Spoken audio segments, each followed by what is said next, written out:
Hey, what's going on YouTube? The Bearded Baron here, bringing you guys another Dead by Daylight video. Now, today's video is another killer breakdown, and it's going to be all about the pig. That's right. So we're going to cover over her abilities, what she can and can't do, her native perks, and some of the good tips and tricks to use on her while you're using her during a match. Without further ado, let's get into the video.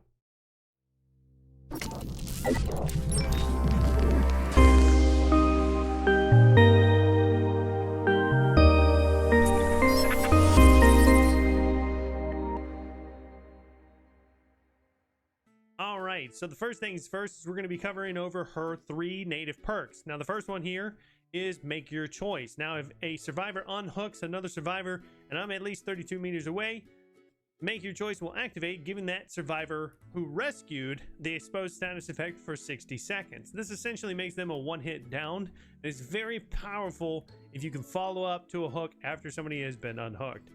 Surveillance is the next one up, so when you kick a gen, basically it's going to be highlighted with a white aura. Now if that regression gets interrupted for whatever reason, then it'll turn yellow for 16 seconds. This is really good for map awareness and for map pressure, not only on Pig but on multiple characters as well, especially after the ruin rework that just happened.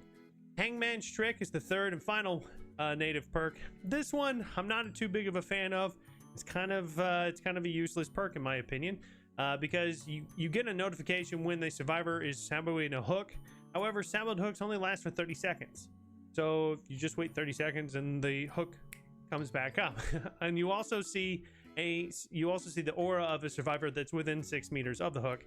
So anybody that's close by the hook, you'd be able to see them, which might help you, but 6 meters, unless you're around a corner, you're probably going to see them anyways. So there's better perks that definitely can fill in that spot other than Hangman's trick. All right, moving on to add-ons. My personal add-ons that I like to use is Amanda's Letter, but right now I don't have Amanda's Letter, so I'm going to use a Creative Gears, and this is going to considerably increase the time that it takes the survivor to search a jigsaw box and moderately decreases the time to put the reverse bear trap on a survivor's head. Next up, we've got the Jigsaw Sketch, which is going to increase the amount of jigsaw boxes by 1. So the odds are here is that it takes them longer to search for a box, and we're putting another box on the map, hopefully to keep them busy as long as we possibly can, so that way we can eventually have everybody have a trap on them and try to get some timers to go off as well. Offerings, you can use basically whatever you'd like to. I'd recommend something that would, greatly thicken the dark mist, such as a mercury agent, but if you're having a hard time finding survivors, I would leave that one alone. Without further ado, let's see the gameplay. Alright, so for this particular video, I decided to do things a little bit differently than what I normally do. Normally, I would just cut together little tidbits, but I figured people would want to see a bit more gameplay on how the pig's effectiveness works over time, so that's exactly what we're doing here. Now, I did have a little bit of problems with my audio that I'm checking for really quickly, and then we're heading back into the match. So at this point in time, one of the generators is already completed. I actually have a little bit of a difficult time finding the survivors in the start of the match. This was pretty difficult for me because I couldn't narrow down exactly where they were at, and it ended up costing me another gen in the process.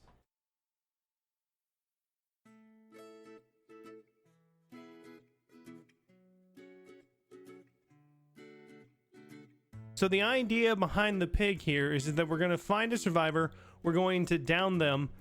We hit them here with a dash attack, as you can see.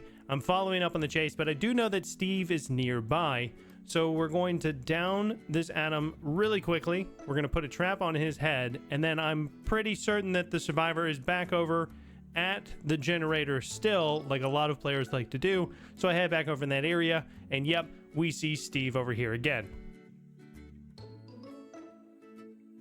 Now, Steve jukes me a little bit there. I missed my step, but that's okay. We're able to hit him here. Again, not using the stealth because he already knows that I'm in the area, but Piggy can still be used. Steve tries to fast vault this window, but we can still get him. So now, already, with one gen done, I have 2 people that are downed. Both of them have traps on their head, which is going to play a crucial role later on.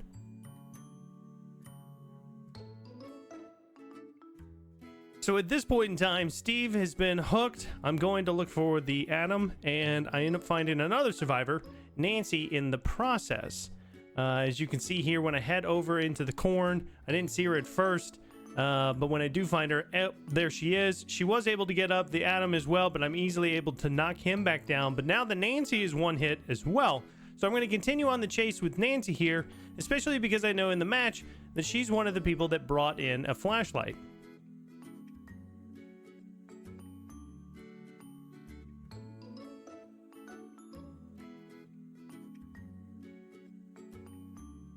Now, she does get a pretty good juke on me here because she has Dead Hard and the Palace Slam as well. But this is where she made her mistake. Rather than looping around the pallet, I'm actually able to bait her out here and get another knockdown. So now I have 3 people that have traps on their heads, and 2 of them are active, which is crucial because now the focus is more so on trying to get these traps off of your head versus being able to do generators. Also at this time, you'll notice that my Make Your Choice perk has activated, which surprisingly enough is the person that came over that tried to blind me. She's the one that had it. So we're gonna run over here, chase her down, knock her down. Now all 4 survivors have traps on their head.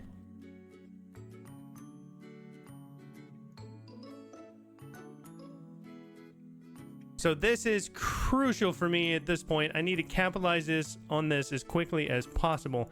I've got everybody is on hook. Everybody has a trap on their head. I've got 1 person on a hook. 2 traps are activated. So at this point in time, I know that the focus is going to be on the boxes themselves, and I'm able to grab Adam off super quickly. Now, he does make a mistake here that you'll see in a moment. And I'm pretty lenient when it comes to playing killer as well. Like I said, for this video, I'm going a little bit more ruthless than what I normally do. But without even having given the opportunity to leave the area, Adam uses his deliverance to pull himself off of the hook. Now, this is just a bad play from the Adam as well because I'm instantly able to down him. I know because nobody has the obsession that nobody brought in decisive strike. So I'm able to pick him back up quickly and put him back on the hook. I do recommend for people in the future, if you do have deliverance, at least wait until you cannot hear or see the killer anymore before you decide to use deliverance, especially in this type of scenario, because like I said, we were able to just put him right back on the hook super quickly, and thus it wasted his perk overall.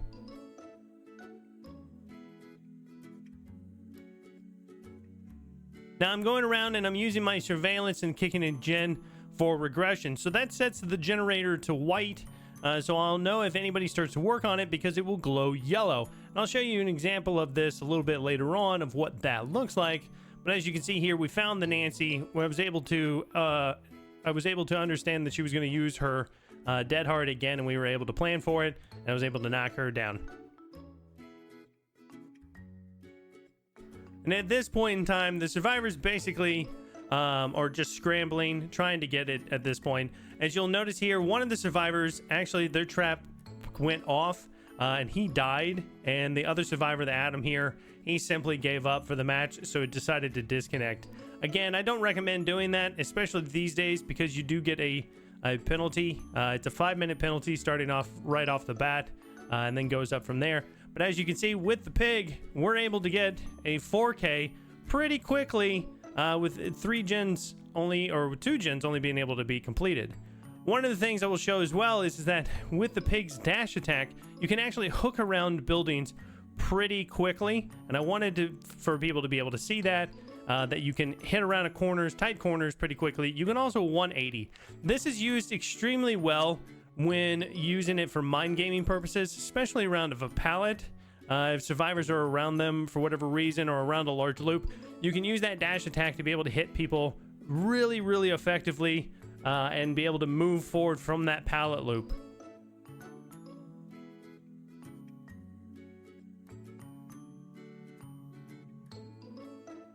All right, so like I said, we're going to show off surveillance here. Now you can notice that the generator in the distance is white because I had kicked it before. So that means it's in a regression. Now you'll notice that it turns over to yellow, which indicates that somebody has interrupted that process. So we immediately head over into that area, to be able to see the survivor and try to go after them again. Now, another great tidbit for the pig as well is that when she's in her crouch mode, you're actually going to have no terror radius. Now, this plays a crucial role for two different reasons.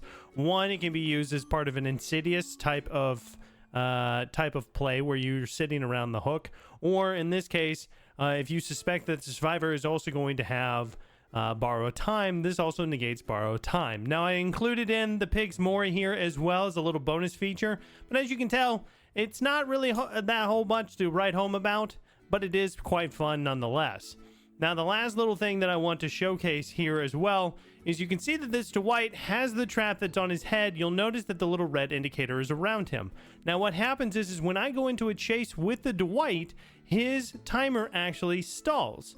This is because he's in a chase with me. So the way that you counteract this is by simply running backwards. You can still follow somebody with the scratch marks like I'm doing here, but his timer is still going. Now, Dwight also makes a critical error here in that he tries to run out of the exit gate with a trap that's already activated on his head. By doing so, the entity automatically kills him, and I'm able to get that in-game kill.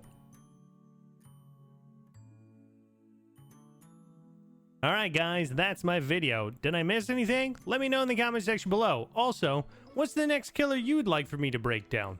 But guys, if you like my content, be sure to hit that follow button and turn on that notification bell so that way you know when I make more content for you guys. I hope everybody has a wonderful evening, and I'll see you next time.